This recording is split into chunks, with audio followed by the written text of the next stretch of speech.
good friends belum tentu good business partner. Ya, jadi Gimana tuh? jadi gini, kadang-kadang kita pikir, oh kita temenan baik nih, yuk bikin bisnis bareng yuk, belum tentu cocok gitu. Karena pada hari itu, pada bulan Maret itu, pengemudi kita itu banyak dihujat orang, sehingga itu membuat mental mereka down. Mereka ngerasa loh, kita salah apa sih kok disalah-salahin gitu. Waktu kita terkena pandemi 2020, itu pertama kali Bluebird itu membukukan negatif bahwa kita harus selalu percaya bahwa pada saat ini meskipun kita lagi sukses-suksesnya, itu we are not perfect.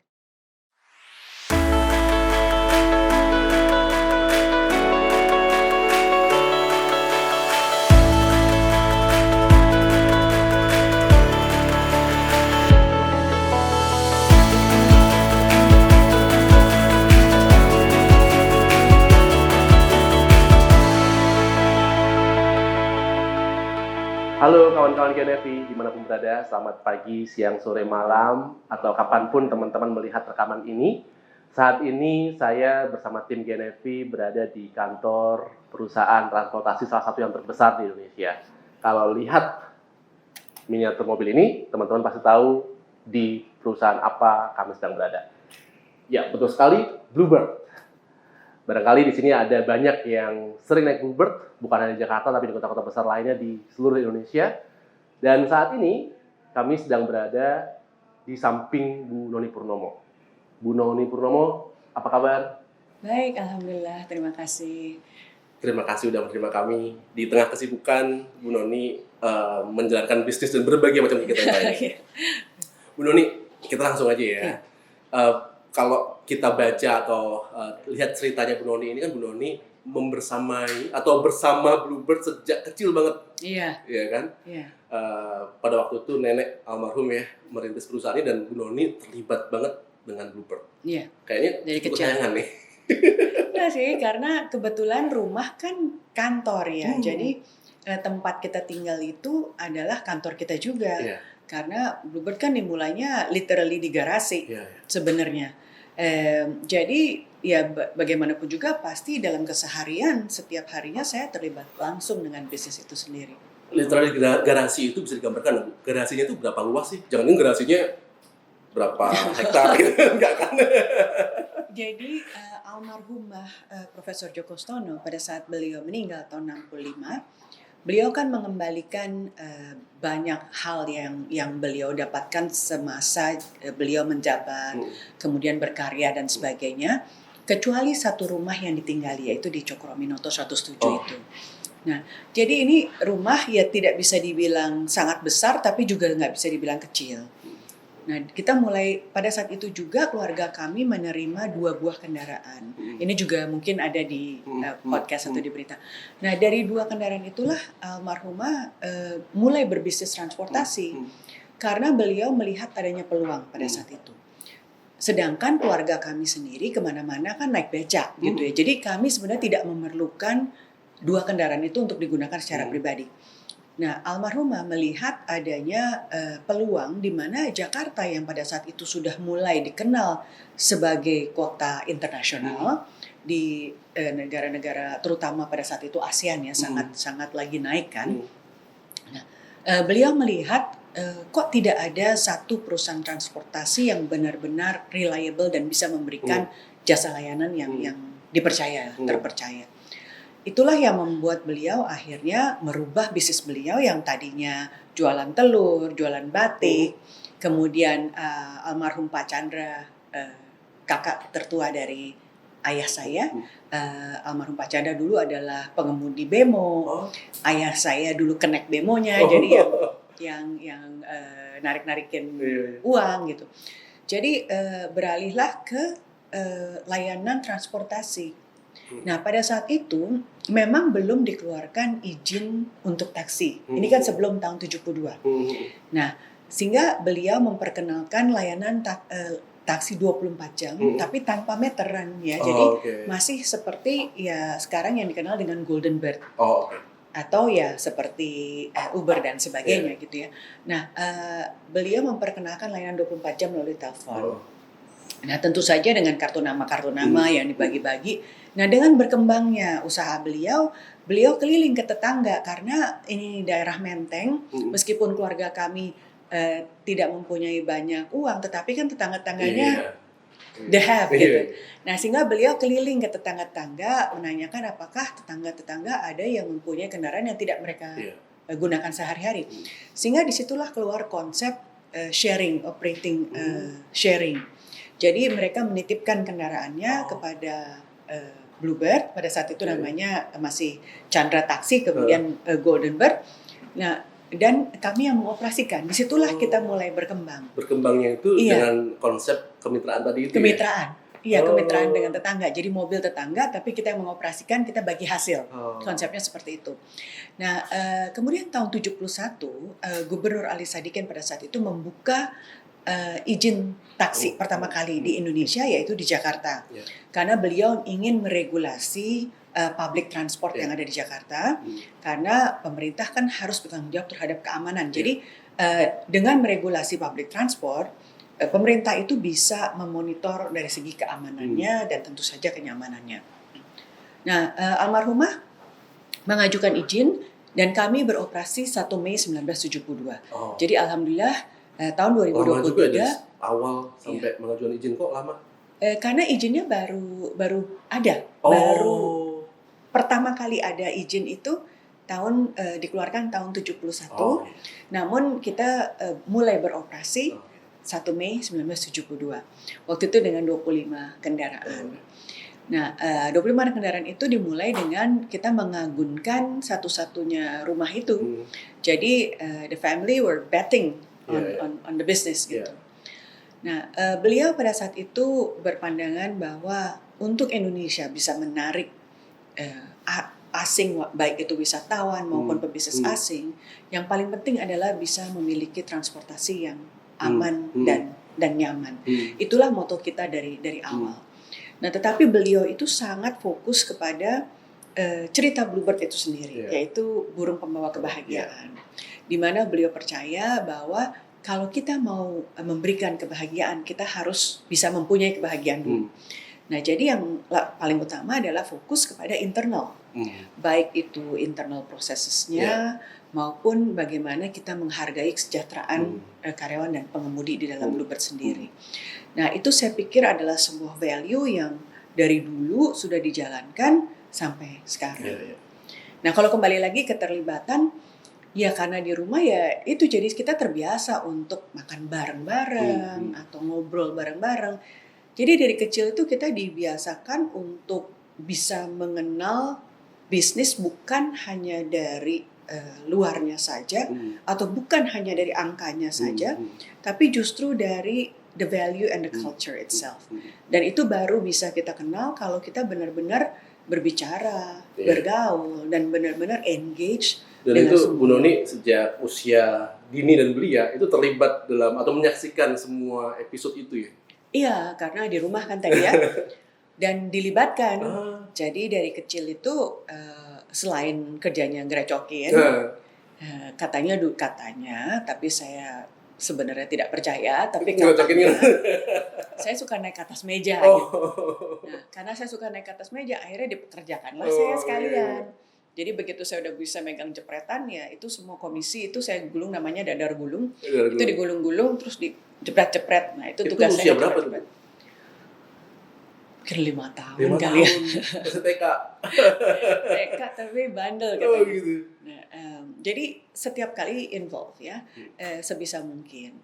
Nah, kemudian waktu saya mulai SMP kan pindah rumah, karena juga perusahaan sudah mulai berkembang, kamar sudah menjadi kantor juga, jadi udah nggak ada tempat lagi, semuanya udah kepake. Jadi garasi itu menjadi kantor administrasi jadinya.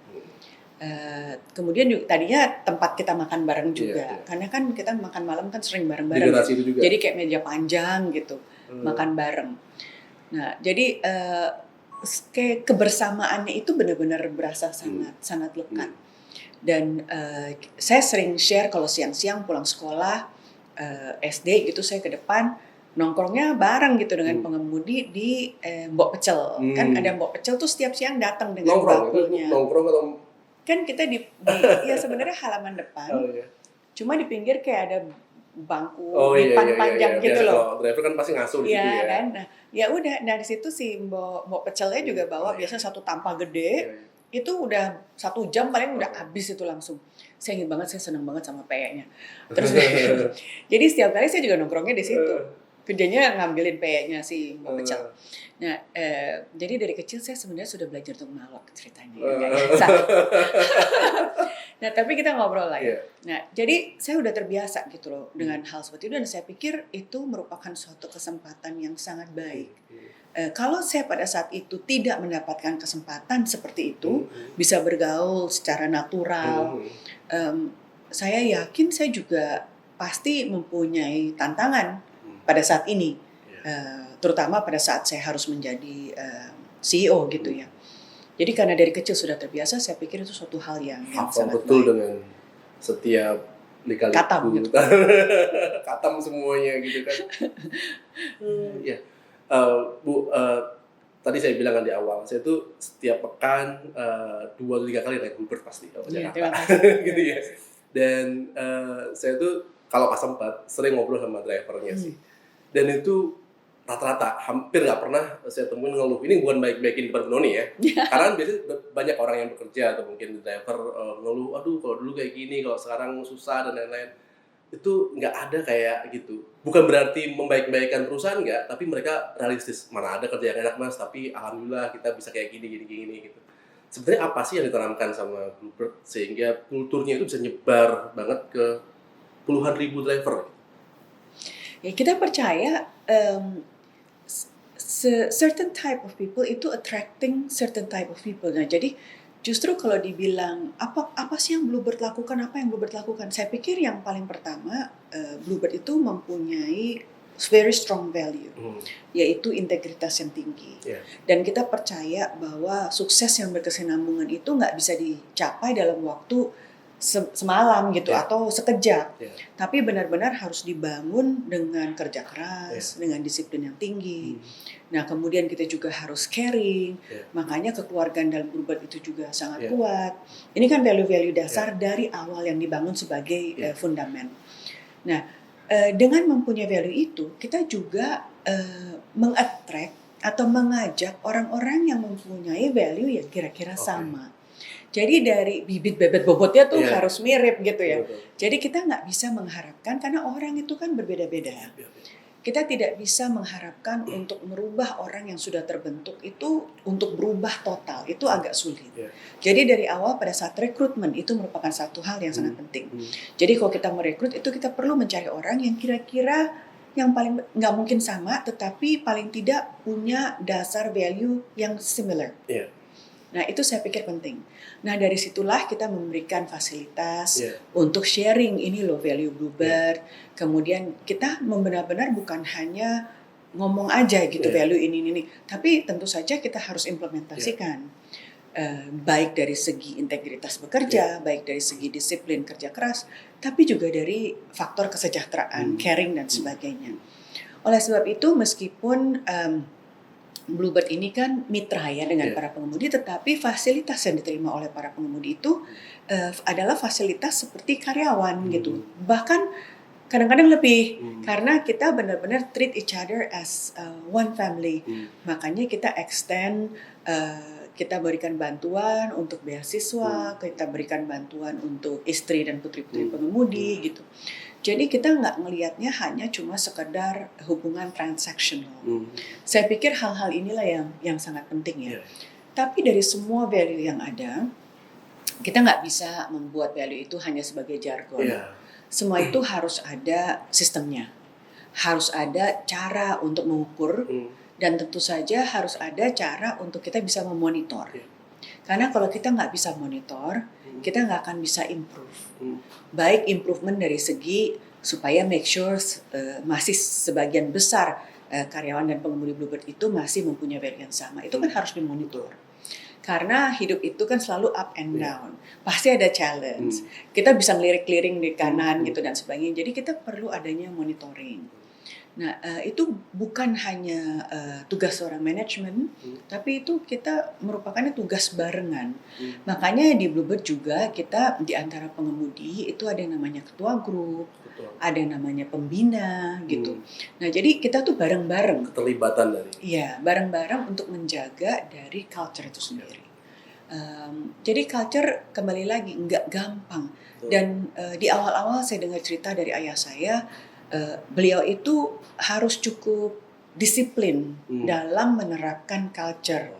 Contoh, pernah sewaktu-waktu itu di sekitar akhir 70-an, kan kita kan sangat strict terhadap penggunaan argometer karena itu about integrity. Betul. Ciri khasnya Bluebird. Ciri khas Bluebird, integritasnya harus tinggi. Nah, tetapi somehow kita waktu itu kena challenge, ada sebagian dari pengemudi kita itu yang tidak menggunakan argo. Nah, akhirnya Pak Pur, ayah saya harus membuat suatu decision yang cukup drastik. Sehingga pada saat itu kita harus melakukan stop operasi untuk sekian banyak pengemudi yang terlibat. Tapi we had to do it. Karena kita perlu menjaga nama baik yang sudah Bluebird bangun, kita perlu menjaga justru sebagian besar dari pengemudi kita yang memang mempunyai niat baik untuk bekerja gitu. Jadi kita tidak akan membiarkan nila setitik untuk merusak susu sebelahnya gitu ya. Anak zaman sekarang bilangnya toxic. Toxic nggak boleh. Kenapa Bu? Mohon maaf, saya tanya seperti ini karena Bluebird itu puluhan ribu karyawan. Kadang-kadang kita atau teman-teman yang punya startup 50 atau mungkin kurang timnya untuk membangun kultur itu nggak gampang. Iya, benar. Benar. Iya.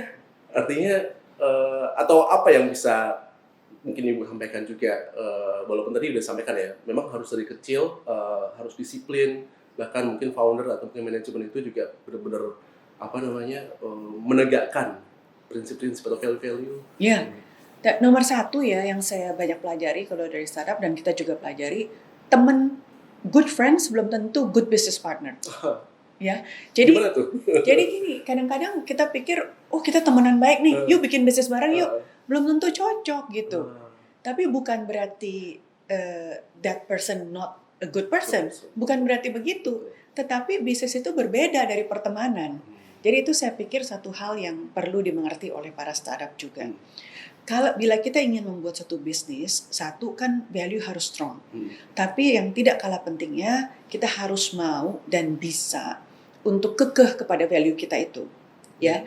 Jadi ya itu tadi, kalau memang ada yang toksik ya harus nggak boleh merusak yang lain-lain, merusak ekosistem kita. Masa depan. Nah, jadi kadang-kadang seringkali inilah yang membuat friendship dan business partner itu menjadi suatu hal yang challenging kalau kita tidak bisa membuat suatu policy yang baik. Nah, kembali lagi, life is a learning journey. Bisnis pun juga a learning journey. Bisa di awalnya kita beranggapan kita punya visi yang sama dan sebagainya. Tapi ternyata along the way, ternyata visi kita berbeda. Ya nggak apa-apa juga gitu. Jadi nggak apa-apa juga bahwa kalau tiba-tiba kita pun di Bluebird mungkin pernah membaca sebelumnya, kita pernah ada perubahan partner. Pernah ada kayak pergantian shareholder itu pernah ada. Jadi bukannya nggak pernah ada. Dan ini sangat natural di semua bisnis. Ya, dan karena kembali lagi, yang paling penting ini adalah pesan almarhumah nenek saya ke saya waktu beliau sebelum meninggal ya. Bahwa tanggung jawab kita itu bukan hanya kepada keluarga, bukan hanya kepada shareholder, tapi tanggung jawab kita itu adalah untuk keberlangsungan perusahaan. Kenapa untuk keberlangsungan perusahaan? Karena ada puluhan ribu karyawan dan pengemudi dan keluarganya, jadi ratusan ribu jumlahnya yang menggantungkan hidupnya di dalam Bluebird gitu. Jadi responsibility kita itu harus berpikir beyond. Jadi kita jangan berpikir, saya kok saya harus putus hubungan dengan teman, nggak enak gitu ya. Think bigger. Think bigger. Bahwa responsibility kita itu untuk perusahaan. Itu lebih penting gitu.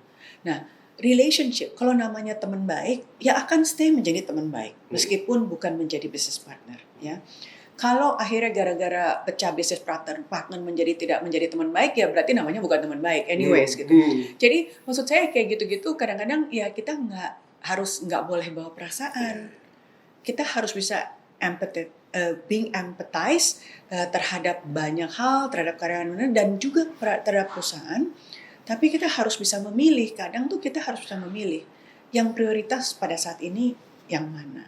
Nah itu saya pikir banyak hal yang saya pelajari dari sejarah berdirinya Bluebird gitu, bahwa nggak berarti Bluebird ini tanpa challenge gitu. Nggak berarti Bluebird ini di awal karena kita sebenarnya a disruptor in transportation industry. Bukan berarti kita nggak pernah ditentang juga. Nggak pernah ke-disrupt. Terdisrupt sering sekali ya. Saya mungkin kalau generasi yang baru-baru nggak ingat ya, tapi mungkin generasi saya dan di atas mungkin masih ingat bahwa dulu Bluebird kalau mau buka cabang itu di demo. Saya ngalamin. Masih ngalamin ya? Di Bandung itu dipecah, di dibalik. mana-mana. Di demo, diancurin, ini kasihan kan pengemudi sebenarnya ya. Tapi itulah hal-hal yang harus kita hadapi. Nah, tapi kembali lagi, kita purpose-nya apa? Kita purpose masuk ke suatu kota itu bukan untuk menghancurkan sistem transportasi yang ada. Kita masuk ke satu kota adalah supaya kita bersama-sama bisa membangun kota itu sehingga kota itu bisa menjadi kota yang baik. Kan kalau transportasinya aman, nyaman, pergerakan bisnis juga akan lebih baik. Dan kita juga, kehidupan warga negara kota itu juga akan lebih sejahtera. Jadi karena kita kembali fokus ke situ, makanya kita tetap gitu semangat. Mau diapain aja juga semangat. Nah, karena kita merasa kita punya purpose yang benar. Nah, saya pikir mental yang seperti itulah yang terus dibawa oleh Bluebird, sehingga kalau saya teruskan, kita udah dihantam 1998 dulu ya. Di mana itu krisis moneter, krisis politik. Nah, karena kebersamaan Bluebird itulah yang membuat Bluebird itu survive. Karena trust dari karyawan kita, trust dari pengemudi kita, trust dari customer, trust dari partner, bank-bank dan sebagainya, itulah yang membuat Bluebird survive pada tahun 98. Nah, di situ dalam arti secara fisikal dan juga secara bisnis ya. Secara fisikal apa yang dimaksud? Pada saat kita tuh ada riot di depan kantor waktu itu, yang menjaga gedung ini adalah para pengemudi dan karyawan. Meskipun kita juga sebagai keluarga, kita juga stay di hotel, kita juga nggak kabur gitu. Di hotel, di kantor, kita juga nggak kabur. Tapi kita tuh bareng, benar-benar bareng menjaga bersama. Nah itu saya pikir suatu hal yang sangat touching, ya, bahwa kita melihat ternyata kita ini benar-benar selalu setiap kali kita ketimpa ujian, kita tuh selalu bersatu gitu, barengan gitu, selalu kita merapatkan barisan dan we fight together. Dan itu sudah berkali-kali kita buktikan seperti itu. Termasuk waktu 2016. 2016, jadi setelah itu kita survive, kemudian kita grew very rapidly. Justru Bluebird itu growth tertinggi itu antara tahun 2001 sampai 2007. Jadi right after the crisis. Nah, dari situ kita juga melakukan revamp sistem dan sebagainya, karena kan beda ya perusahaan yang size-nya dulu 6.000 dengan perusahaan yang tiba-tiba 2 kali lipat dalam waktu 3 tahun gitu. Nah, jadi sistem segala macam juga kita perbaiki. Tapi dalam perubahan sistem, kembali lagi satu faktor yang paling dipentingkan adalah change management. Jadi bagaimana kita mengajak semua orang untuk bisa berubah. Ini kan kita bicara 2001 nih, belum 2016. Nah, jadi alhamdulillah karena kita sudah menghadapi banyak sekali tantangan, banyak sekali perubahan. Jadi kayak udah ada latihan gitu ya sebelumnya. Gitu. Jadi pada saat kita menghadapi tantangan besar di 2016, 2016 kita itu waktu yang kena online disruption, itu adalah merupakan suatu disruption yang cukup besar untuk kita ya. Karena bukan hanya disruption ekonomi, kalau waktu 98 contohnya, itu kan disruption ekonomi, disruption politik, tapi customer, semua orang tuh masih sangat cinta terhadap Bluebird gitu kan, karena masih sangat menggantungkan diri terhadap Bluebird. Tapi waktu 2016, somehow itu kita kena impact dari social media in a way, bahwa seakan-akan Bluebird itu berada di belakang demonstrasi dan sebagainya. Padahal itu sudah dibuktikan lah, ini ceritanya nanti panjang, itu sudah dibuktikan which is not true. Tapi pada saat itu kan semuanya terjadi sebegitu cepat. Dan faktor netizen juga. Netizen. Jadi kita juga bukan yang menyalahkan dan sebagainya, tetapi pada saat itu kan kita masih belajar ya mengenai mana yang hoax, mana yang enggak, mana yang bagaimana. Jadi semua orang ini masih banyak sekali pembelajaran. Sehingga kita waktu itu kayak kegulung ombak gitu. Iya. Nah, saya ingat banget pagi itu waktu saya mulai melihat, loh kok ini taksi, saya ngeliat di jalan kok ada jam 8 pagi tuh, kok ada yang pakai spanduk. Bluebird kan seumur-umur nggak pernah demo. Iya. Ya. Jadi saya udah curiga gitu. Akhirnya saya balik ke kantor, saya sampai kantor pagi itu, kemudian saya mulai ngecek ada apa. Ternyata ada demo. Nah, memang benar ada beberapa kendaraan kita yang ikutan. Iya. Ya. Tapi hanya 20 dibandingkan dengan katanya ada 20.000 orang yang ada di jalannya. Nah, itu kan sebenarnya insignificant, tetapi yang disorot ya mungkin karena Karena sebagai merek terbesar. iya. Nah, jadi akhirnya kita harus bisa menghadapi bahwa the reality ini Bluebird lagi diserang nih gitu. Akhirnya seperti kan kita suka belajar The Sun Tzu Art of War ya. Iya. Nah, jadi pada saat kita sedang diserang itu kan kita harus nggak boleh panik ya. Dan dari situlah kita belajar yang paling penting adalah mental dari prajurit kita dulu. Yang paling penting harus diselamatkan adalah mental karyawan dan pengemudi kita dulu. Itu yang the first thing yang ada di pikiran kita. Sehingga pada saat jam 12 siang, pada saat kita membuka press conference, kita kan ada press conference tuh. Mungkin kalau di Google lagi masih ada tuh waktu itu. Dan di situ kita mengumumkan bahwa kita memberikan naik taksi gratis the next day for 24 jam. Banyak orang berpikir itu adalah PR trick gitu. Tapi sekarang saya bisa sharing bahwa pemikiran kita untuk bisa mengambil keputusan yang quite significant karena kita kehilangan revenue kan sebenarnya kan. Tujuan utamanya adalah untuk menaikkan kembali mental para pengemudi kita. Karena pada hari itu, pada bulan Maret itu, pengemudi kita itu banyak dihujat orang. Sehingga itu membuat mental mereka down. Mereka ngerasa loh, kita salah apa sih kok disalah-salahin gitu. Jadi banyak sekali pengemudi kita mentalnya down. Nah itu yang saya sangat concern dan saya sangat care pada saat itu. Itu yang harus pertama kali kita selamatkan. Nah oleh sebab itu kita bilang, it's okay.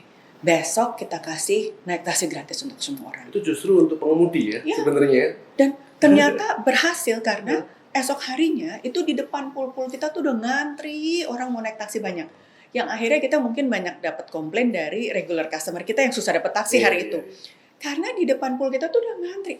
Jadi orang-orang yang tidak pernah naik taksi sebelumnya, termasuk para pengemudi ojek dan keluarganya, ya, jadi nunggu di depan kantor kita untuk mau naik taksi. Karena kan boleh naik taksi gratis dan kita tidak ada pembatasan waktu itu.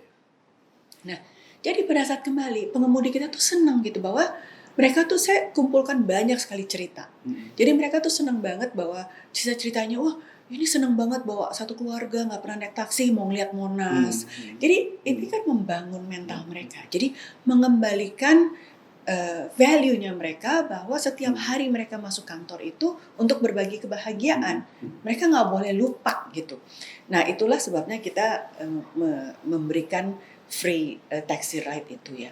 Nah dengan demikian mental pengemudi kita langsung kembali, kita bisa dengan mudah untuk beroperasi lagi esok harinya gitu. Berarti teamwork, tim internal itu penting banget ya. Iya. Apapun tantangannya yang Iya. dihadapin. Sangat penting. Bayangin kalau kita harus menghadapi tantangan dari luar, kalau di dalam nggak solid, gimana caranya kita bisa menghadapi tantangan luar? Jadi penting sekali untuk dalamnya bisa solid. Bukan berarti di dalam kita nggak pernah boleh ada perbedaan pandangan dan sebagainya. Tapi sangat penting bahwa perbedaan pandangan itu diaddress dan didiskusikan.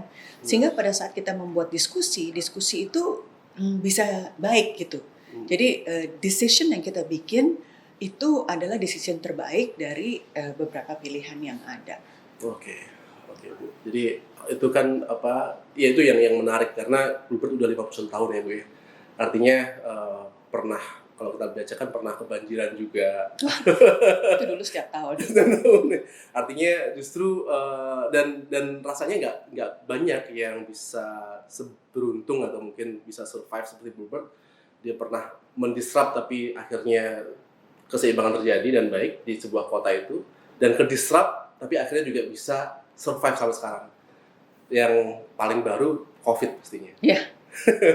Itu kan banyak di media-media dan saya pun masih sering nih pas tadi saya naik taksi ke sini, Bluebird juga katanya setahun saya memilih untuk pulang kampung ke Ciamis katanya. Iya, benar. tapi dipanggil lagi sama perusahaan karena udah mulai membaik kayak gitu. Itu Iya. rasanya mungkin itu perlu diceritakan ke kita, Bu, sedikit mungkin bagaimana sih Bluebird menghandle itu? Apakah karena mungkin tabungannya udah banyak sehingga aman atau sebenarnya apa tapi kok bisa sampai sekarang justru Bluebird, kalau maaf ya kalau di jalan saya nggak menemukan selain Bluebird sekarang. Itu tadi yang awal saya sempat sampaikan, pantang mundur ya, itu nomor satu dulu. Bahwa kita punya purpose yang bigger dari hanya sekedar angka-angka itu tadi. Nah, kalau kita hanya ngelihat ke angka, udah pasti putus asa. Ngebayangin kita lagi siap-siap take off di Januari 2020 itu. Lagi siap-siap take off karena kita sudah membangun segala macam, kita udah survive dari online, kita udah siap-siap mau launching the new app dan segala macam begitu. Terus tahu-tahu di Maret 2020 itu revenue kita turun sampai 70%. 70%. Kalau Bluebird revenue turun 70%, itu nggak gampang. Kenapa? Karena overhead-nya kan sudah besar sekali. Iya, betul. Berapa banyak jumlah karyawan kita, berapa banyak pengemudi yang bernaung kan, kembali lagi berapa banyak aset kita yang sudah berada di jalan. Jadi nggak gampang, nggak segampang cuma tinggal ya udah gulung tikar pindah nanti buka lagi kapan-kapan gitu, nggak segampang itu. Jadi pada saat itu gulung tikar was not an option, itu udah tidak dijadikan option. Karena sebenarnya kalau kita teori bisnis ya, sebagai pemegang saham pasti mempunyai option boleh memilih untuk menutup perusahaan, ya kan, mau dijual, mau apa itu boleh memilih itu. Tapi untuk keluarga kami itu bukan merupakan option. Karena kembali lagi pesan almarhumah. Nah, sehingga kita harus mencari jalan bagaimana caranya pada saat itu to survive. Ya. To survive dengan banyak sekali unknown. Iya, kita nggak tahu sampai kapan selesai. Barangnya apa kita nggak tahu. Kelihatan juga enggak gitu ya. Virusnya kan nggak kelihatan. Terus udah gitu negara ini kok kayaknya beritanya tuh kayaknya parah-parah banget. Nggak tahu kapan sampai kapan itu kita nggak tahu. Kemudian pemerintah juga bingung mesti ngapain belum tahu. Jadi so much uncertainties. Nah, disitulah kembali lagi prinsip nomor 1, kita nggak boleh panik dulu. Prinsip nomor 1, kita harus balik ke diri kita ngelihat what is our strength. Kita nih sekarang kekuatan kita apa nih pada saat ini? Kekurangan kita apa nih pada saat ini? Nggak boleh panik. Terus ya tentu saja kita harus bisa lean down. Karena nggak mungkin kalau kita tujuan utamanya adalah survival dari bisnis, nggak mungkin kita terus ngebiayain perusahaan yang besar untuk jalan terus, padahal revenue nggak ada. Jadi kita tetap harus ada penyisian, efisiensi dan sebagainya. Itulah sebabnya banyak pengemudi kita tawarkan untuk pulang kampung. Kita berikan transportasi untuk pulang kampung. Nah, karena kita masih beranggapan pada saat itu paling aman pulang kampung dulu lah. Karena Jakarta juga tidak menentu. Untuk keselamatan juga. Untuk keselamatan. Nah, alhamdulillah juga kita berhasil mendapatkan vaksin duluan pada saat itu. Sehingga karena itu kembali lagi, yang pertama adalah kita harus melindungi pengemudi dan karyawan kita ya. Makanya kita sangat berjuang untuk mendapatkan vaksin untuk para pengemudi kita dulu. Karena mereka kan masih berada di lapangan. Bluebird kan nggak bisa tutup. Nah, pada saat itu masih banyak pekerja rumah sakit, masih banyak orang kantoran yang masih harus masuk, kan nggak semua perusahaan tutup. Dan mereka hanya bisa rely kepada Bluebird. Kan angkutan yang lain kan ada. Jadi kita masih harus tetap beroperasi. Nah, oleh sebab itu kita harus menjaga pengemudi kita itu dalam keadaan baik. Nah, kita setiap hari itu kita periksa kesehatan pengemudi setiap hari pada saat itu. Nah, bagi pengemudi yang masih beroperasi, kita berikan tambahan makanan, kita berikan tambahan vitamin. Jadi kita cobalah untuk bareng-bareng meskipun perusahaan keadaannya sedang memburuk jauh ya. Dan yang saya senang pada saat itu adalah kita berhasil tetap mengeluarkan beasiswa untuk Bluebird Peduli. Meskipun kita lagi di tengah-tengah pandemi. Karena kita juga tidak mau anak-anak para pengemudi yang sudah bersusah payah untuk sekolah tiba-tiba harus putus sekolah. udah kena pandemi udah susah gitu lah ya untuk anak-anaknya itu, apalagi harus putus sekolah karena nggak bisa bayar sekolah.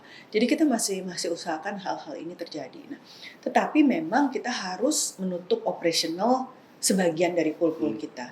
Nah, untuk itulah kita meminta karena memang nggak ada orang di jalan, jadi taksi kita keluar pun juga nggak ada yang pakai gitu. Nah, jadi kita saving a lot of cost dengan cara cutting down. Tapi juga semua yang masih berada di Bluebird itu kita make sure, kita jaga keamanannya, kenyamanannya. Itu yang saya pikir menjadi benang merah yang kita pelajari adalah kembali lagi kecintaan. Jadi saya tuh waktu itu ditanyain berapa kali, apa sih ini senjata utamanya Bluebird gitu ya? Resepnya menghadapi gitu. Saya pikir yang paling utama adalah satu, kecintaan. Semua individu yang ada dalam Bluebird gitu terhadap each other, supporting each other, itu saya pikir penting sekali jadinya. Kecintaan. Jadi kita selalu tuh bareng-bareng gitu loh. Iya. Itu strength-nya itu juga. Strength-nya itu kita atau ada yang lain. Tadi kan disebutkan jangan panik terus lihat kekuatan kita apa gitu. Ya. Tapi kita boleh ngelihat kekuatan boleh apa, tapi kalau nggak ada the love toward each other, itu patah semangatnya bakal gampang. Tapi pertama kembali itu kita ngelihat kelemahan, kekurangan. Kelemahan itu sangat penting untuk dilihat, ya, supaya kita tahu kita harus melakukan apa. Nah, kelebihan kita karena kita cukup konservatif, jadi kita punya cadangan cash yang cukup untuk bisa survive. Tapi untuk bisa survive berapa lama? Sebenarnya kita nggak tahu.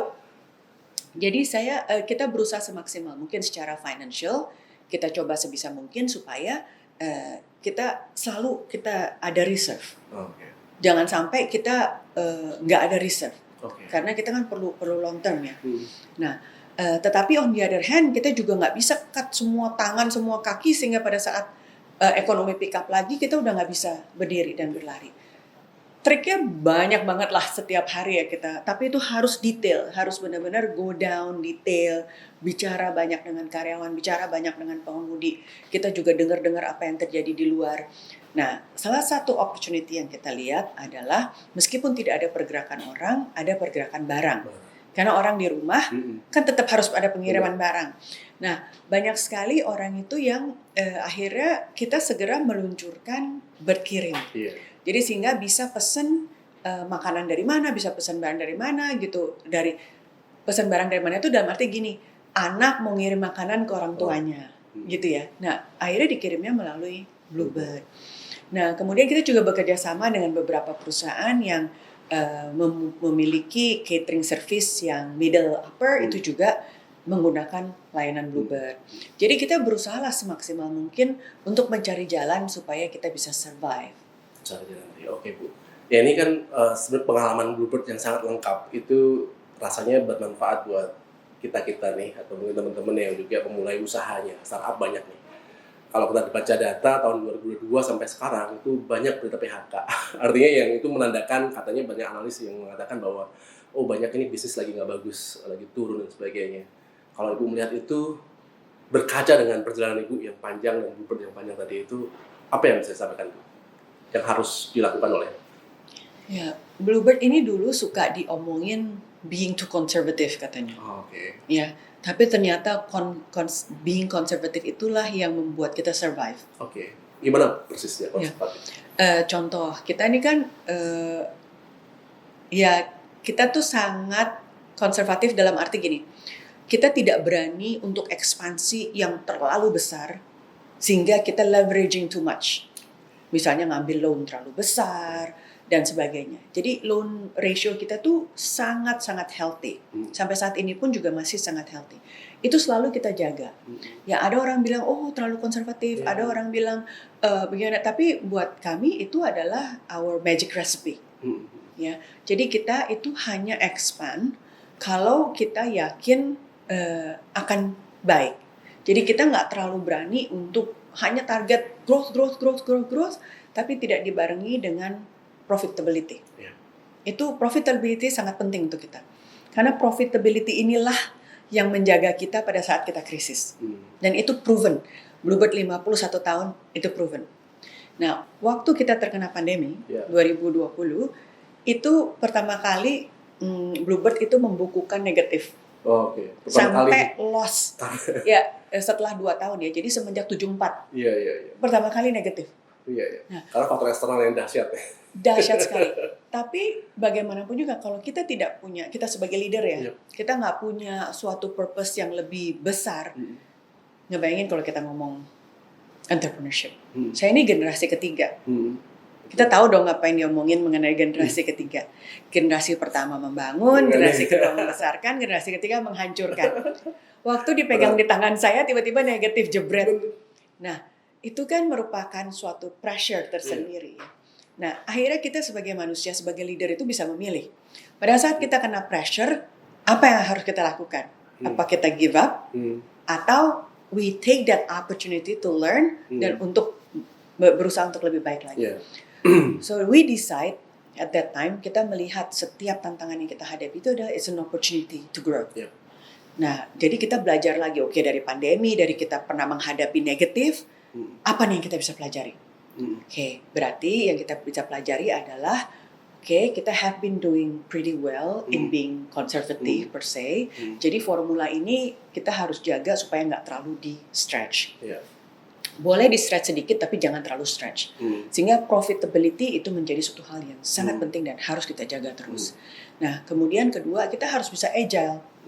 Cara kita bekerja dulu itu belum tentu harus bisa sama dengan sekarang.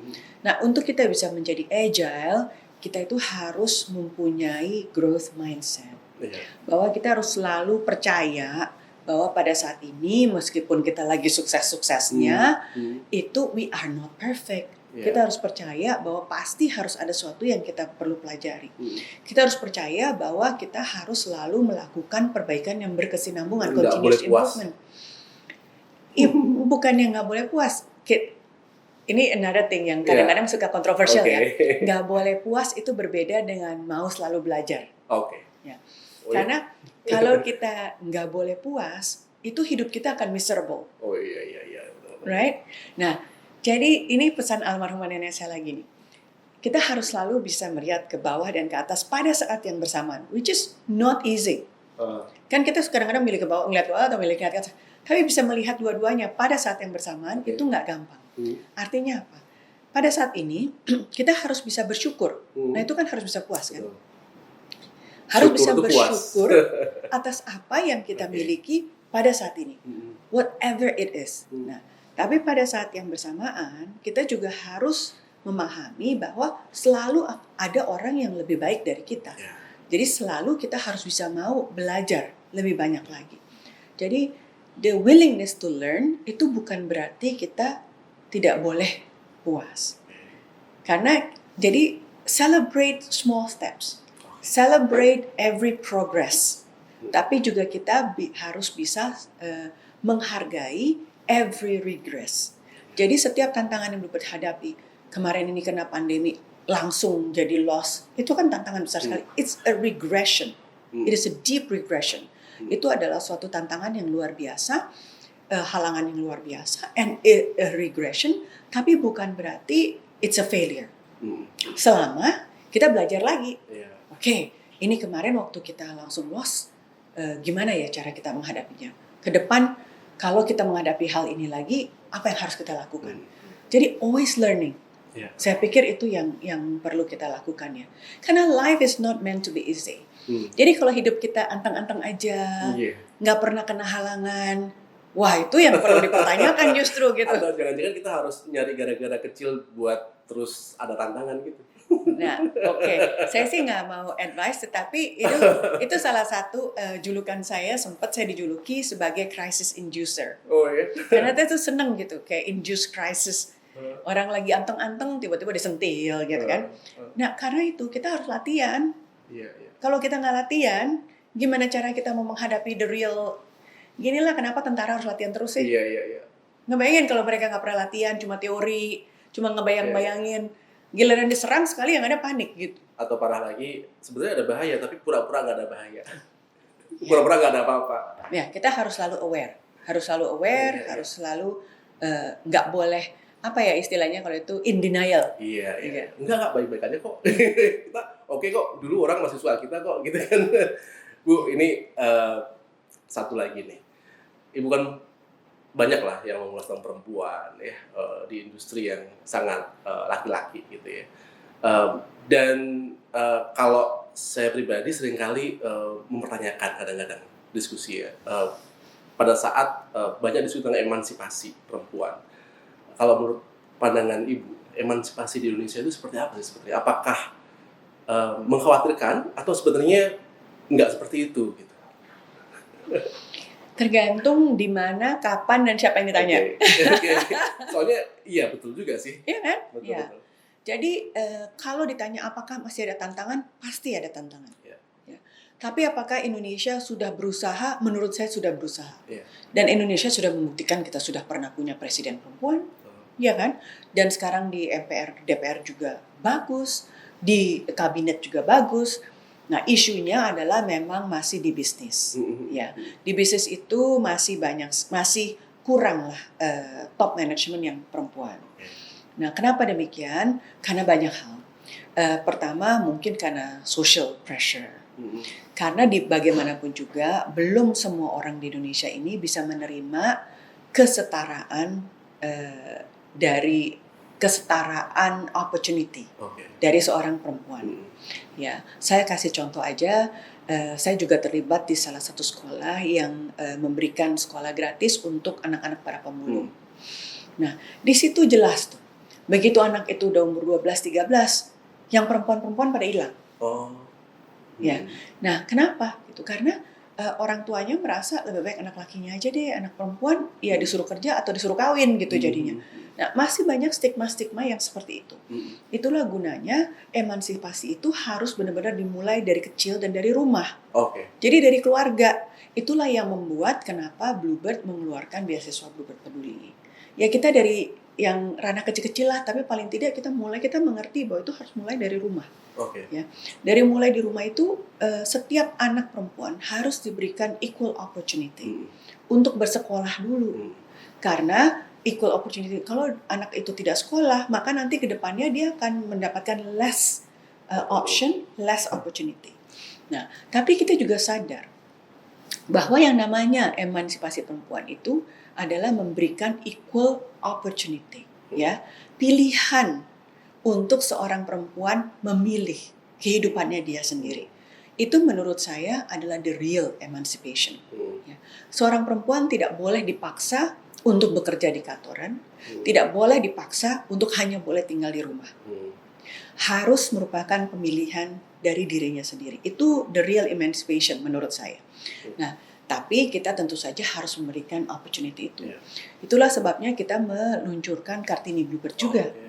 Sehingga bukan hanya kita mengajak kaum perempuan ini untuk bisa ikut bekerja, baik sebagai pengemudi atau di kantor dan sebagainya, semua lini pekerjaan, tapi juga untuk bisa berkarya dari rumah. Karena kita mengerti sebagai seorang perempuan yang punya anak kecil, itu nggak gampang untuk ninggalin anak-anak. Ya, jadi kita harus memberikan opportunity itu supaya seorang perempuan juga bisa berkarya dari rumah. Nah, itulah sebabnya kita meluncurkan Kartini Bluebird. Jadi untuk saya pribadi, emansipasi itu adalah memberikan real option kepada seorang perempuan untuk bisa memilih pada saat ini saya ingin berkontribusi menjadi apa. Itu menurut saya yang sangat penting. Karena kontribusi itu bukan hanya dari segi ekonomi. Ya, kontribusi mendidik anak untuk mempunyai equal opportunity itu sangat penting. Ya, memastikan setiap anak itu pergi sekolah itu sangat penting. Memastikan setiap anak itu mendapatkan nutrisi yang baik itu sangat penting. Jadi semua role itu pasti ada gunanya. Nah, kembali akhirnya memang masih ada stigma, di mana itu akhirnya banyak yang bilang, aduh kamu kerja sampai malam gitu, anak-anak siapa yang urus gitu. Jadi masih ada stigma yang berkesan bahwa anak-anak itu hanya tanggung jawab ibunya. Padahal anak-anak itu kan tanggung jawab keluarga gitu. Orang tua. Orang tua gitu ya. Dan untungnya di Indonesia ini kan kita mempunyai suatu ikatan kekeluargaan yang sangat baik. Sehingga nenek kakek juga suka involve, paman, tante semua juga bisa involve gitu. Jadi saya pikir kita justru harus menggunakan kultur Indonesia yang gotong royong ini, sehingga kita bisa memberikan kesempatan ke lebih banyak perempuan lagi. Memberikan equal opportunity untuk perempuan itu bukan untuk kaum perempuan. Yeah. Tapi ke Indonesia ini 50% penduduknya adalah perempuan. Yeah. Kalau kita mau maju, kalau kita mau efisien, kita mau produktif, kita kan harus bisa menggunakan as much as artinya, resources. Emansipasi itu bukan untuk mengistimewakan ya. Itu sebenarnya kebutuhan negara gitu. Jadi kadang-kadang orang suka ngelihatnya suka berbeda ya gitu. Kebutuhan negara untuk setiap individunya berkontribusi. Iya. Kalau nggak akan produktif kita. Daya saing sebuah negara juga ditentukan juga dengan itu. Iya. Oke. Waktu kita masih ada. Tapi sebentar. Jam berapa sekarang? 2:04. Oke. Terakhir Bu. Ini walaupun tadi terakhir ya.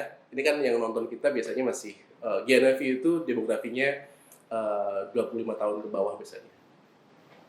Kurang lebih lah.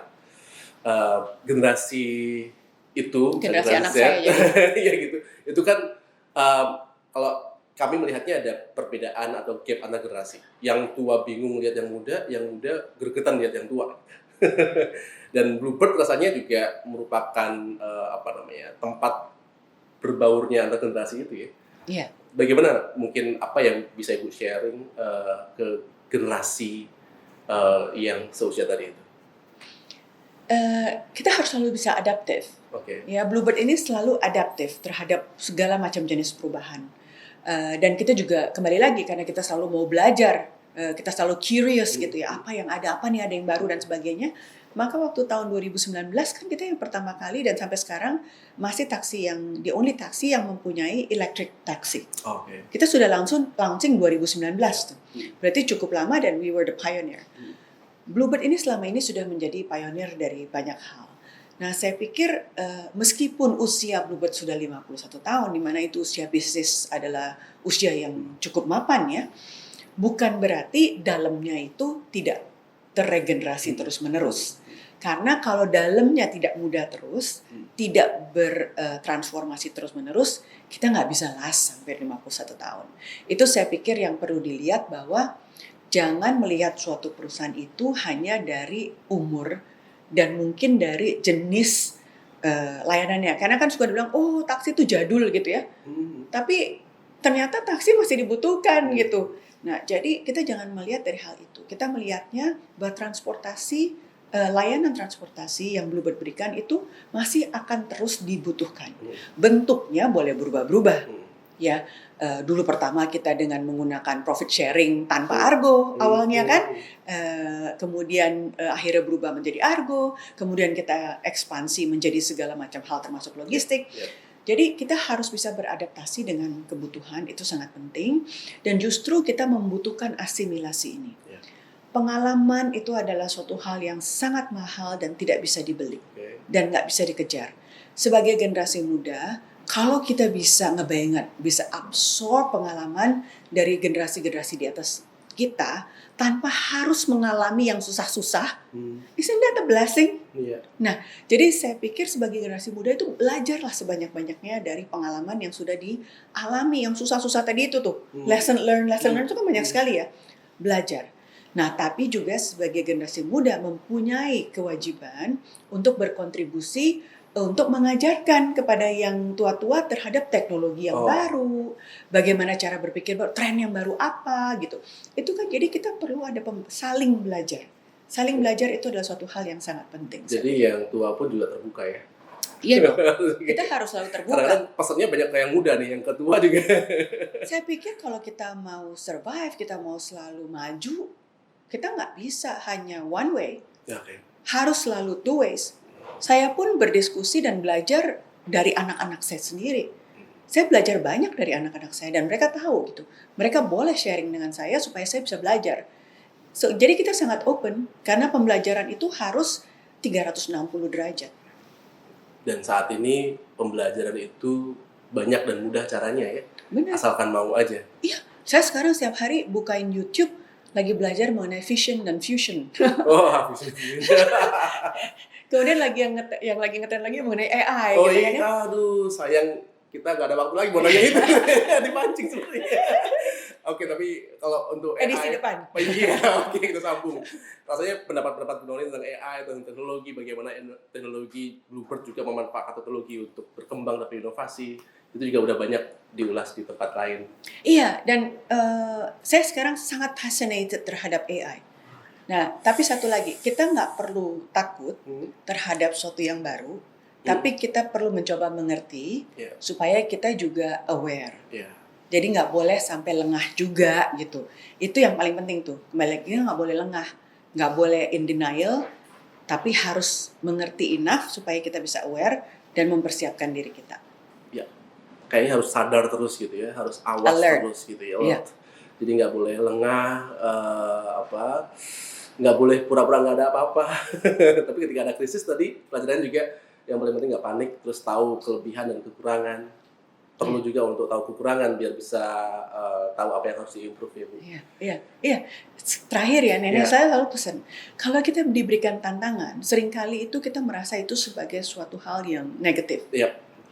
Tapi saya diajarkan untuk melihat tantangan itu sebagai opportunity kan. Yeah. Kalau kita bisa melewati tantangan, kan kita beragama ya, semua agama lah percaya bahwa Tuhan itu tidak akan memberikan tantangan yang tidak bisa kita hadapi. Ya kalau kita percaya itu, berarti it is an opportunity to learn. Kalau tantangan berarti kita masih dipercaya untuk menghadapi tantangan itu. Ya, dan belajar supaya kita bisa lulus ujian. Iya benar juga. Mana ada lulus tanpa ujian. Oke Bu Nuril, terima kasih banyak waktunya. Mudah-mudahan kita bisa ketemu lagi. Sukses terus buat Bluebird, dan kita bisa menikmati berbagai macam layanan Bluebird. Terima kasih banyak. Dan kapanpun kita berada. Terima kasih banyak. Tetap semangat, sehat selalu. Terima kasih. Sama-sama. Sampai jumpa teman-teman.